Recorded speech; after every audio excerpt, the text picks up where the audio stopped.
Hello મિત્રો, નમસ્તે. આજથી આપણે એક નવી શરૂઆત કરવા જઈ રહ્યા છીએ. આજથી આપણે વ્લોગ સ્ટાર્ટ કરી રહ્યા છીએ.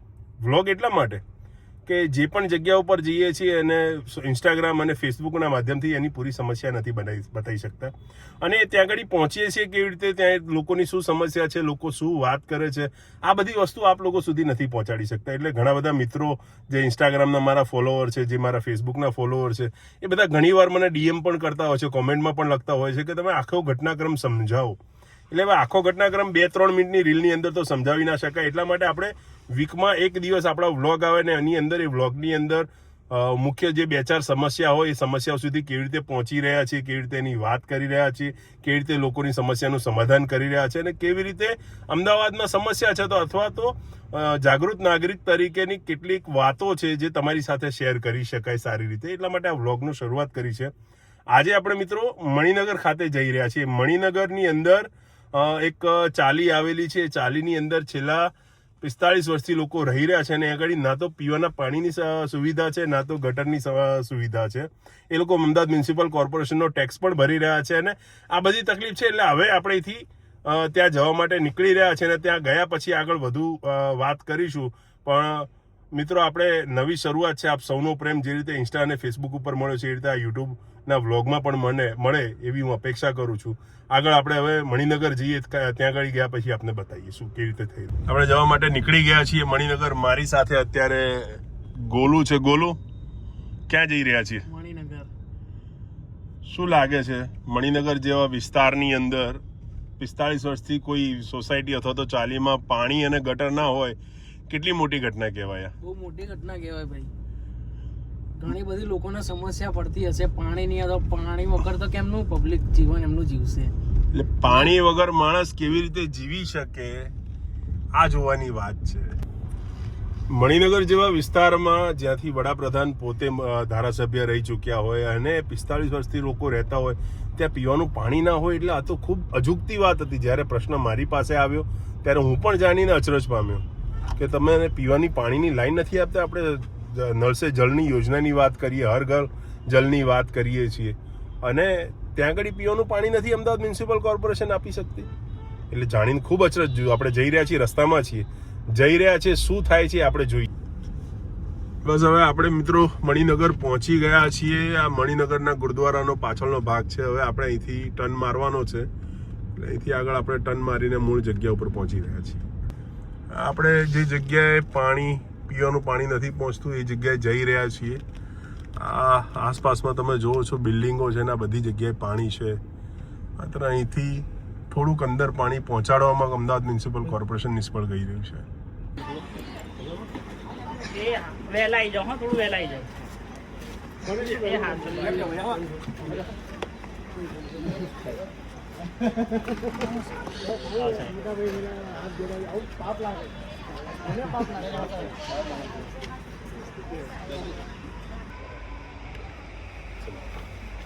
હું જેટલું એટલે આમાં બે રીત છે.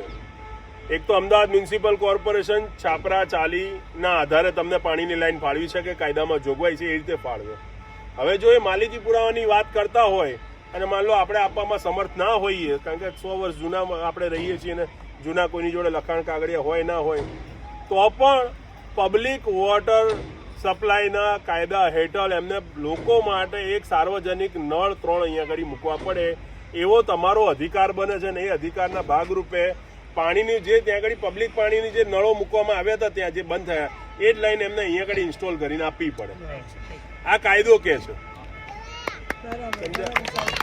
અમે તમારી જોડે આ બધા કાગળિયા મૂક્યા, બધી વાત કરી, અને જો તમે ના આપતા હો તો લોકો માટે પાણી નળની સુવિધા, પીવાનું પબ્લિક પાણીની સુવિધા કરી આપો.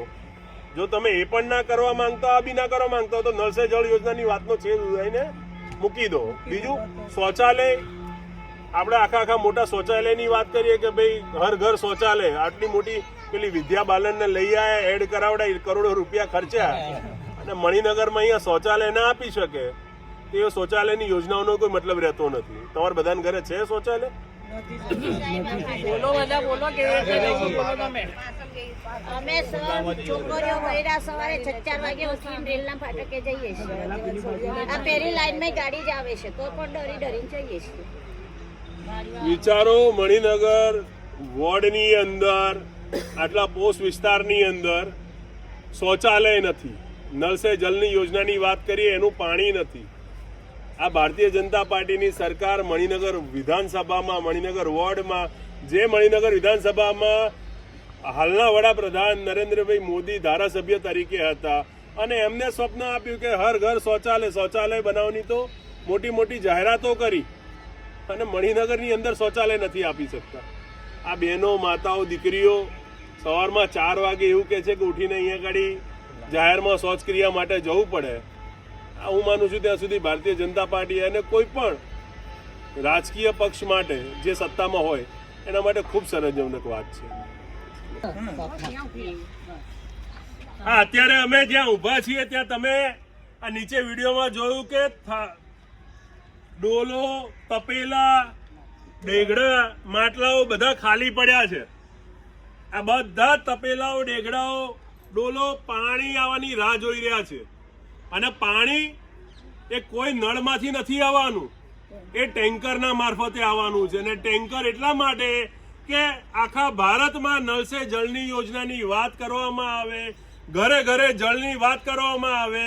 અને હું અત્યારે અમદાવાદના જે કહેવાતા મેગા સિટી, મેટ્રો સિટી, અમદાવાદના હૃદય મણિનગરમાં ઊભો છું ને મણિનગર વોર્ડની અંદર પીવાના પાણીની લાઈન નથી. આ લોકો 4 પેઢીથી અહીંયા આગળ રહી રહ્યા છે અને આ લોકોએ આજે પીવાના પાણી માટે ટેન્કર ઉપર નિર્ભર થવું પડ્યું છે. આ મારી પાસે જોવો છો કે આટલી બધી માતાઓ, બહેનો ઊભી છે. આ તમામ માતાઓ, બહેનોને માત્ર પીવાના પાણીની નહીં, શૌચાલયની પણ તકલીફ છે.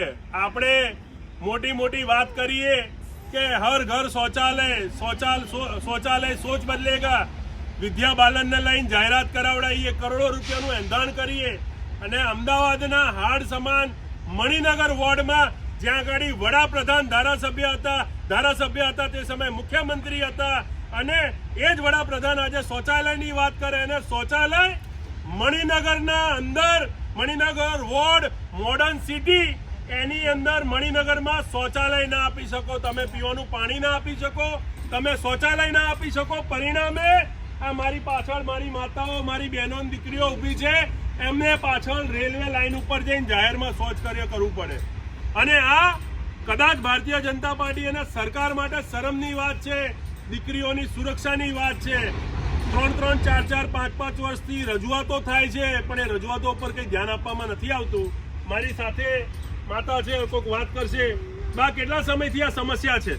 આજકાલ કરતા સર અમારો 5-6 વર્ષથી અમે આ હાલતમાં જીવીએ છીએ. નથી પીવાનું પાણી મળતું કે નથી શૌચાલય આપતા. અત્યારે અમારી દીકરીઓને લઈને અમે બહાર ફાટકે બેસીએ છીએ. આ કરોડના સફાઈ કામદાર છે, અમે ગામની સફાઈ કરીએ છીએ તો છતાં એમના આટલા વર્ષથી આ પોઝિશનમાં જીવે છે સાહેબ. આ તમે લોકોની પીડા સાંભળી. આ બધા જ સફાઈ કામદારો છે. આ સફાઈ કામદારો શહેરને સ્વચ્છ રાખે છે. આપણા અમદાવાદ શહેરને જેને સ્વચ્છતામાં નંબર 1 મળ્યો છે, કે આખા ભારતમાં આપણને એવોર્ડ મળ્યો છે કે આપણે નંબર 1 છીએ, જેના ખંભે ચડીને તમે નંબર 1 નો એવોર્ડ મેળવ્યો છે. આખા ભારતમાં સ્વચ્છ અમદાવાદની છબી ઊભી કરવાના તમને શ્રેય મળ્યો છે. એવા પાયાના સફાઈ કામદારોને તમે પીવાનું પાણી, ગટરની સુવિધા નથી આપી શકતા. આ સાચા અર્થનું અમદાવાદ છે. આ કોઈ ગામડો વિસ્તાર નથી. આ અમદાવાદનો પોસ્ટ વિસ્તાર છે. આસપાસમાં હું મિત્રને કહીશ કે પાછળ બિલ્ડિંગો બધી બતાવો, કે આ પાછળ બધી બિલ્ડિંગો છે, સામે ગુરુદ્વારા છે અને આ પોસ્ટ વિસ્તાર છે અને પોસ્ટ વિસ્તારની અંદર આ પરિસ્થિતિ છે.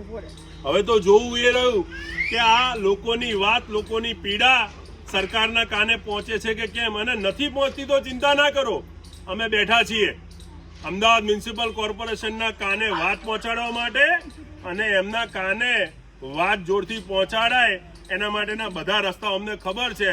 હલ્લા બોલ, આંદોલન જે કરવું પડે તે પણ આ લોકોને પીવાનું પાણી, શૌચાલયની સુવિધા અમદાવાદ મ્યુનિસિપલ કોર્પોરેશને આપવી પડશે, એ નિર્ધાર અમે અહીંયા આગળ કરવા આવ્યા છીએ. એટલે હું આવનાર દિવસોની અંદર કેવી રીતે આ મુદ્દે આંદોલન કરવાના છીએ એ બધી વાત પણ આગલા વિડીયોમાં આપણને જોવા મળશે. પણ આજે તો એટલી જ વિનંતી છે કે અમદાવાદ મ્યુનિસિપલ કોર્પોરેશન આ વિડીયોને જોવે, કદાચ આટલી વાત સમજે અને તાત્કાલિક ધોરણે આ લોકોને પીવાના પાણી અને ગટરની સુવિધા આપે. જય મિત્રો, આજનો બ્લોગ આપને જો પસંદ આવ્યો તો આને લાઈક, શેર અને સબસ્ક્રાઇબ કરજો અને આગળ આને ફોરવર્ડ પણ કરજો.